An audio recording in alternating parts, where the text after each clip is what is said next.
Welcome in, everybody. Welcome in. No matter what time of the day or night it is a great time to be a Gamecock. I am Tony, here with Adam. We were both raised as gentlemen, so we do know it is ladies first. And our women's basketball program here in South Carolina rolled over the Oklahoma Sooners. We are talking hoops, and in a big way, we've got a big matchup to get to shortly. But just want to dial things back, go to this past weekend at a Colonial Life Arena where they put up a 100 burger on Oklahoma, 101-60. And this is something that we talked about in the last podcast. The one reason that Oklahoma could have stood more of a chance was Reagan Beers having a really great game. And she had a really good game, but it still came down to that point of you cannot just rely on one player. South Carolina pretty much held everybody else on that team defensively in check. They still got to 60 points, but it was just nowhere near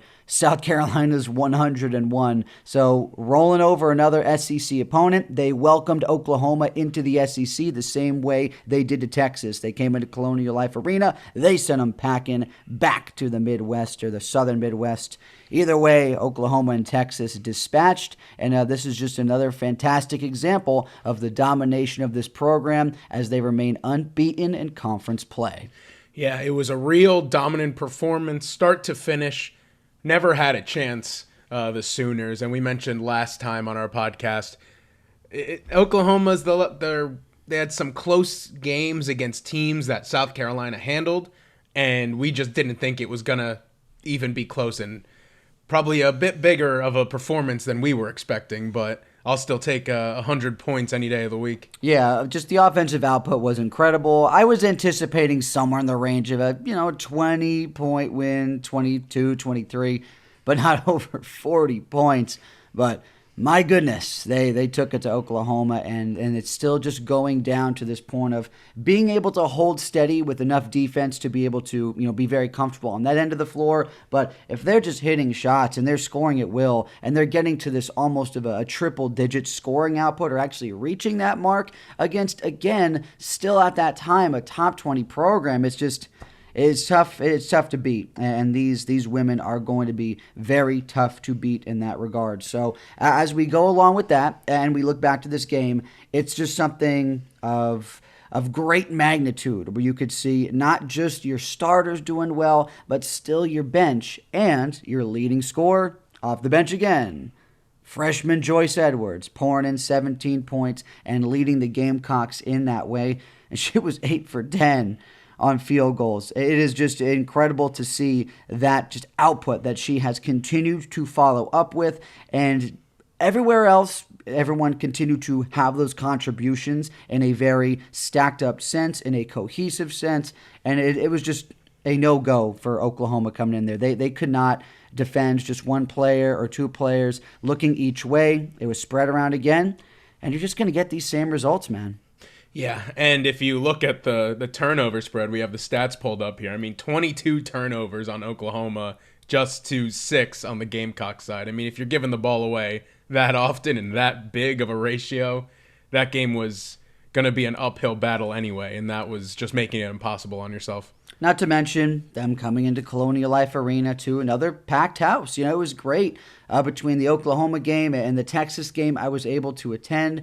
And just to be able to have all that energy with things going right for your program, it's only going to be something that you could just keep carrying and carrying through January, carrying through February, and then carrying into March when it matters the most. And that's just something that we are seeing rolling on forward here. Full Wiley had 15 points off the bench. Tessa Johnson is so many points coming off the bench, which is incredible. And they actually outpaced some of the starters. Chloe Kitts, still as stellar as she's been, 7 points, still nice from her with 6 rebounds. Raven Johnson almost put 10 up. I love that to see that from her. And Pow Pow, she was about 50% from three-point range. 11 points for her. Didn't have to, shoot a ridiculous amount of buckets because it's just getting spread around. So we anticipated this was going to be a big win. It was, but this team just continues to impress us time and time again. And now, as we are easily leaving the Oklahoma Sooners in the dust. It's the big matchup that is to come that we have a lot of updates for, and that's going to be the undefeated, a record that has no negative tallies on it yet. The number 4 ranked Tigers coming to town, 20 wins, 0 losses.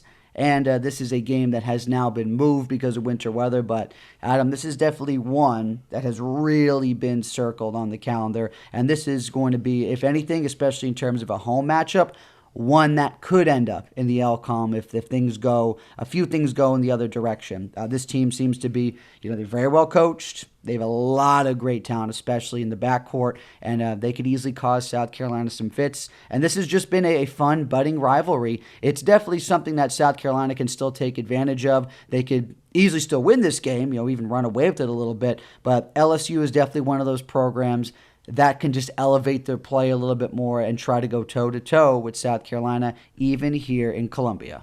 Yeah, I mean, they're not number one or undefeated, for a reason. Yeah, exactly. Or for no reason. We've seen it. We've talked about it, this SEC slate, and it was punctuated by this LSU matchup. Even, last month, we still knew that this was probably going to be the biggest game of this opening slate. And I mean, LSU, if you just look at like some of the leading scorers, I mean, you have 4 guards as their top scorers. That's there. To me, just such a good backcourt. Such a good backcourt. Yeah, absolutely talented team. Like I said, not undefeated for no reason. They are going to really make it hard on the Gamecocks. I don't imagine it'll be anything like what we've seen yet, where it's either been a very one-sided game one way or the other. I know we predicted Texas to be a little closer. I think this is maybe where that prediction comes into play. A much, much harder, tightly knit game. It should. It should if everything goes according to plan for both teams. I think they're both going to have a great game plan against each other. And just like this Oklahoma game, thank you again for having the stats of those turnovers. If South Carolina can force LSU into a little bit more of those unforced errors, then yeah, I think they will be able to seize the game in the end, and the fourth quarter won't be as much of a pressure cooker, but it definitely has the capacity to be so. And just going into some of these players, so I know you have it pulled up as well, just looking at the top 3 scorers right now. Number 1, it's led by Flau'jae. She's so good. Flau'jae Johnson. She's putting in 20 points a game, 6 rebounds a game from her, 3 assists per game. She is their leader. She is a junior guard. And fun fact, from Savannah, Georgia. Love a good trip down to Savannah, but she's been so good for them. And she is a big-time leader with the rest of these guards that are still, the other 2 top scorers are putting over 15 points. So while she is one you really have to try and watch and lock down, because she can do it on both ends of the floor in a lot of different spots when she is trying to score. Anissa Morrow, she is one that you have to look out for. She's a senior. She's got that leadership going for her, and she's almost putting in 19 points a game. And then you can look at Michaela Williams, another guard, sophomore. She's putting in almost 17 points a game. So you can look into all these different spots, these different places on the floor, and you just have a lot of players that have that impressive scoring capacity. Oh, wait, just who is a team like that? South Carolina is a team like that, where it's tough to just target 1 or 2 players, because you just have that ability between some of these starters and even some of their bench players that can do well in their own regard. So it's going to make things a little bit tougher, and if they are hitting their shots, this is definitely a game that could be just a little bit tighter, especially now with an upset of the anticipated start time. We were supposed to have college game day. It was supposed to be an 8 p.m. tip-off where folks could easily finish a workday and get to the game, but now everything surrounding this game, including the impressive amount of talent you're welcoming to Columbia, now that's all going to be shaken up too. Yeah, and the one thing I can feel a bit more confident in this game with is that we don't really have that height deficit that we had against UCLA. Again, yes, very true. Yeah, that was our biggest worry against some of these teams, is just that lack of height on the Gamecocks end, and it doesn't look like any of their top scorers are really giants hanging over anybody. So that is one thing I think that if I've seen a weakness from South Carolina this year, it has been that UCLA game where it was made most apparent, just the height difference. I think that will be a real balancing act, and it will make the playing field much more level, that you don't have to overcome what has been your only undoing to this point in the season. Well, it just comes down to the fact of it's not even necessarily a skill. It's just, hey, you're tall. You can score. You're easily able to get in the paint and able to put in buckets. And that's just something that we have to keep harping on. I know it would sound like a broken record when we keep going back to it, but as we continue to win, as we keep going through these steps, this is going to be something that as we really work to settle in, as we really work to have things playing out, we are going to be settling into a point where, eventually we might end up meeting a team, whether it is going to be during this slate, whether it's going to be really in the NCAA tournament, perhaps if we meet UCLA again, where that could be a factor, because we do not have that do-it-all center down low like we used to have. We don't have that impressive height, and even though you're going to be seeing a lot of teams like LSU with impressive, super, super impressive guard play, yeah, as long as you are really locking them down on defense, you're trying to go step for step with them, you are keeping very active hands on defense like I know this team is capable, then, just skill for skill, strength on strength going against each other like that, you should be able to come out on top, because I truly believe, yes, the women we have here are a bit more talented than they are at LSU as long as shots are falling. So that's going to be something that it will come down to, and you're only going to get more help from that home crowd, of course, as we go over this. But yeah, I'm not sure if you saw it there with their roster either, Adam. The one center that they do have, or they do have a couple, but one of their centers is 6'6", I believe, or 6'7", but she does not get a lot of playing time. Rosario. Yes, Rosario. Del Rosario. Yeah, she doesn't get a lot of minutes. They don't utilize her much, so if she was more of a focal point, obviously more of a scoring threat as opposed to maybe a partial defensive threat that she can be. It's just really tough for some players, especially with a really good differential with height, to really focus in on a scoring output. That is really tough. I don't care if you're a man, if you're a woman. It is just very tough to have that in-depth shooting range, being able to find the bucket other places than down low. It's not the easiest thing when you are really tall. That's why, you're not always going to see really tall centers shooting three-pointers. You're not going to see really tall players get a free throw percentages, just because that's not their game. It's more of being a bully down low, and if you don't have that scoring capacity, then no, you're not always going to get that playing time on a team, especially a top 5 program, because perhaps your game still needs definition. Perhaps you have raw talent, you have size, but it's not always going to pan out that way all the time. Yeah, and we've seen that even with South Carolina. Some of these talented players we have, you can only have a certain number of players on the court at a time, so not everyone is going to get, those pure minutes that everyone's after. You really have to find a way to spread out what you can, and of course you want to get players on the court who you just want to see what they have, but you're still trying to win games. So it's really on the coach, and of course on the players too, just to make the most of what minutes you can afford to some of these players who don't get, they're not your stars essentially. You don't get 20 minutes a game like some of the big names do. And even if you have 5-6 minutes a game, you have to do what you can in that short time in order to get that. You're not just going to be given it. And we've seen players on South Carolina coming off the bench. They make the most of their minutes, and it's probably been one of their strongest suits is how great their bench has been in terms of averages across the board. And that's just going to be something that pays dividends down the road. This is a team that is built for longevity. Longevity is huge because, as we saw last year, 38 games in a season. It takes a lot of travel. It takes a lot of effort, and down the road, it's only going to be getting more to that point of being difficult because you're just playing so many games. You need everyone to stay healthy. We're already down our beloved Watkins for this season. We definitely can't take, hit on the chin. We can't have another major injury because that could really, really upset the balance here.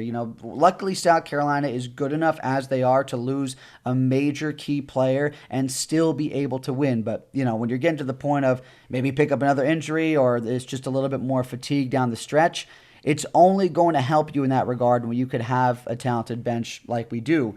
So it's just fantastic that we are able to do that. And then even in just an isolated sense, in a vacuum, when you can condense that down to one game, it's also just going to be able to say, hey, you don't need to rely on the X or Y player to have to play a certain amount of minutes, say, 35, 36 minutes, just because they're so good. And them being that good is one of the big reasons you're having all the success. You can spread it around. We've continued to keep with that recipe and easily going to be throwing that at LSU again.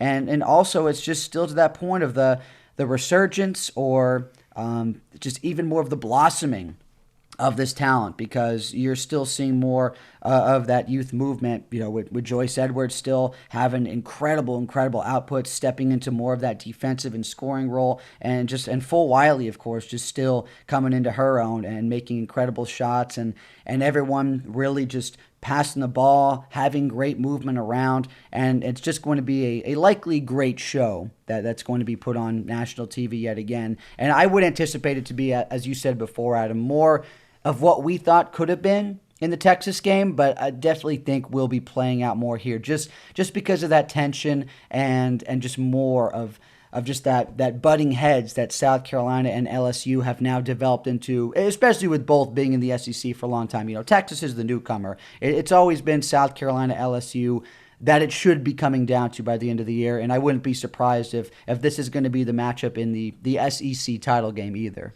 No, not at all. I mean, these are clearly two of the best in their conference, possibly, or not possibly, but they currently are two of the best in the nation. Yeah. And to have them face off in a regular season matchup, of course, a regular season much different than tournament play or once we get into March Madness for the chasing that title again. It's just going to give you a preview of what's to come. We see it across all other sports. The regular season matchup doesn't always mean, or it doesn't always translate to what's going to happen in postseason play, but it is going to give you a good idea of what you need to work on. And if this game gives the South Carolina headaches, then they're going to need to make sure that they take it. No matter what, they need to take this game and just keep it in their back pocket. Same as the UCLA game. Just, you have these really great opponents. They have a good chance of meeting again when it comes down to a win or go home situation. You just really, really have to take whatever mistakes, no matter how big or small they might be, and just make sure that you're learning from them. I can't imagine this game being anything close or anything less than a close back and forth matchup. Even if it's not strictly back and forth, I can't see either side really opening a lead on the other. I think there's just, like you mentioned, both long-term SEC teams. I think there's just too much invested in the players, more so than just winning a game of basketball. But this is, South Carolina's gotten the attention the last few years. We've just been on top of the world, basically, with how talented this team is. Teams, especially in your own conference, are going to want to dethrone you. And I think LSU is going to really give it all that they can, obviously, but it'll just be which team is able to really minimize their mistakes. And I don't know, this one's going to be pretty tough. It's one that you cannot be having a lot of turnovers in, because there's just too much good guard play, that they have the shooting ability and they have the stealing ability as well to be able to turn those errors and those turnovers into points. And that's going to be huge. And this is just going to the standpoint of, luckily we don't have to go to LSU to play them on the road this year. Last year we did, and it was a little dicey. South Carolina, of course, as everyone knows, anyone that likely listens to this podcast, we were undefeated last year. We did win that game, but they put on an incredible atmosphere, and that easily could have been a win in their direction. And one thing that could be shaken up is just the crowd noise, because now everyone had the plans, especially with College Game Day coming to town and trying to sit in on that a little bit. That was going to be this Thursday night. That was going to be with College Game Day and their coverage on ESPN 1 hour before the game. Big pregame coverage, produced, I'm sure, some great stories, great highlights from the season and last year's championship. But now, unfortunately, we get robbed a little bit. So with what happened, it's not even just the winter weather we got here, Adam. It's what happened in Baton Rouge. In some parts of Baton Rouge, they saw 8 to 9 inches of snow from this system stretched all the way down there. And they could not get themselves together in a travel sense. In terms of their travel here, it was just essentially a gridlock on the ground, getting anyone up to the airport they have there. So it was just throwing everything out of whack. So this was more so as a courtesy and as a decision from the schools, from the NCAA to make sure that they can get here safely. So that's why the game was moved from the time of 8 p.m. tomorrow on Thursday, which of course would be the 23rd, to Friday, the 24th of January at 5 p.m. And that's where it makes it a little bit tricky now because it is a Friday game now. It's at 5 p.m. That's going to be a time a lot of folks are still getting off of work and perhaps they didn't, need to think ahead, or maybe they won't be able to get off work that early like they would have been able to with an 8 p.m. game. So this could easily throw things out of whack. This might have people now trying to sell some of their tickets. I'm sure they're still going to pack them in the arena. But it definitely does make just a little bit of a wrinkle for a game that I'm sure a lot of people had big plans for. Maybe, okay, we're going to grab dinner. We're going to get to the game down there in the Vista. We're going to make sure that we have everything aligned and that we're going to get there early for College game day. But sadly, that's not going to be here now because it won't work from a programming standpoint. And just got to be ready to pivot and make sure you can try to get to the game this Friday at 5 p.m. And I hope everyone can and that people don't need to unload their tickets. I'm sure some people are going to have to that may not be able to get out of certain obligations or work. But, it's just it's a historic snow event. So, what can you do? Yeah, a real unprecedented thing, it seems. It really is. When I moved down here, I was hoping, personally, not a huge fan of snow. Thankfully, we didn't get as much as Louisiana, evidently. Did not. But I looked outside yesterday and saw snow, and it's like, I thought I got away from this. But clearly, there's really no way to be upset at something like this. I mean, you can't really control the weather, as the saying goes. And I hope that, while there were people who I'm sure set aside the entire evening tomorrow to make it to this game, I'm really hoping that it being on Friday kind of helps in its favor. Students who might get out of class early, who probably didn't want to stay up for a late game on Thursday. Maybe now they can go on now that it's on a Friday. People who might have not been able to go Thursday, maybe someone is reselling their ticket going on a Friday. I mentioned it before we started recording. Ticket prices, at least on resale, are really dropping compared to what we were looking at about a week or two ago. So I'm sure, as much as it does stink that some people who I'm sure were really looking forward to seeing this game can't make it, I'm hoping that the stadium and the fans are still going to be able to make it. Still going to be a great turnout. I mean, this is a top 5 matchup, 2 of the best teams in the country. It's going to, or at least hope it does, get the crowd atmosphere that it deserves. It does. It truly, truly does. The only game that's going to be able to rival this will be when UConn comes to town in February. That's going to be another great breakdown and some analysis that I'm looking forward to. But I really, really hope so. And to the point of some folks that perhaps need to work and maybe their employers will let them get off early for those 9-to-5ers out there, or some people who have those work obligations or some other type of obligation, just in the magnitude of what this game can be and how important it will be for the school and for their SEC dominance to be able to try and come out with a win and just keep that streak alive in the SEC. That would be an incredible thing to see, and we're just going to have to wait and see as that plays out. But yeah, it's just an act of Mother Nature. You can't, this is something that you couldn't have foreseen, a very long time, weeks and weeks in advance. It's just something that came together and it happened. And this is a historic snowfall, I believe, for that part of Louisiana since the 40s. This is, the biggest accumulating snowfall they've seen since the 1940s. And so here we are, and just, hopeful for the safety of LSU and their fans and their program and their travels getting here, because we want to have a great and competitive and exciting game that at least still will have that national stage ESPN on this Friday at 5 p.m. It is still just sad as that reminder again that we won't have College Game Day, because I'm sure they had some really nice features planned and already pre-recorded segments that maybe might come out online, or perhaps they'll try to reschedule and get College Game Day back here for another one of South Carolina's upcoming games. Maybe the UConn game, if that's possible, or maybe even the Kentucky game to end the season for their senior day. I would love to see that. So hopefully that's a shift that their programming and producers will make.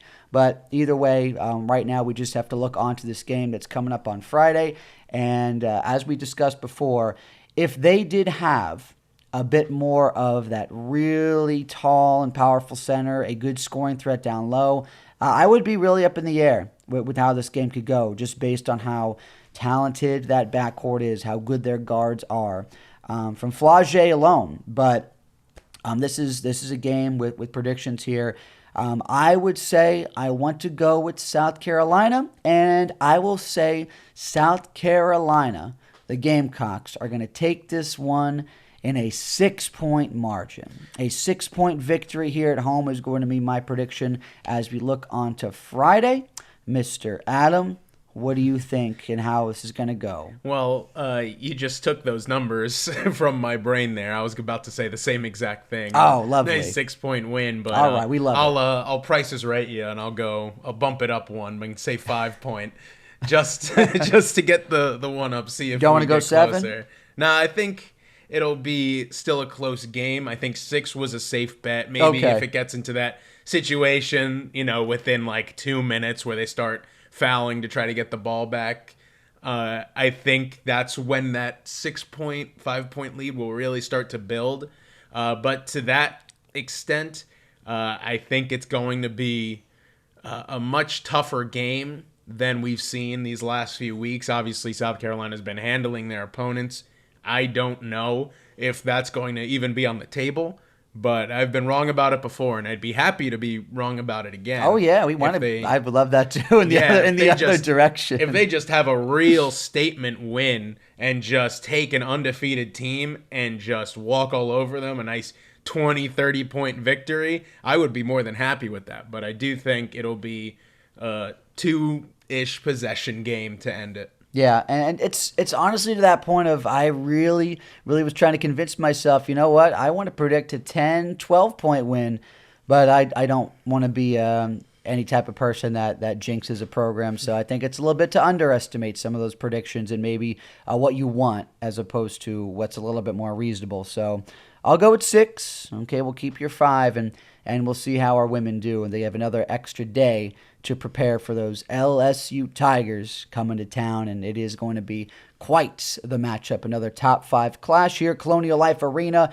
in beautiful Columbia, South Carolina, popping on over down there in the Vista. So we will see how this all pans out. I truly appreciate everyone who's made it this far to this point of the podcast, and this is going to be hopefully another great win we will be looking over as we continue to keep our eyes down the road in this impressive SEC slate. And then eventually as we look into February, that big looming matchup with the UConn Huskies led by Paige Beckers. But for right now, this is what we're going to be looking on to. And we'll, of course, have some live reactions or I'll have some live tweets on our Twitter page. X, I guess, as it is now. Yeah, I know. I miss when they called it Twitter, but that as well, Facebook page, and we'll continue to try and expand on these platforms. But please like, subscribe, share from our Northern South Podcast Network. This is the Ladies First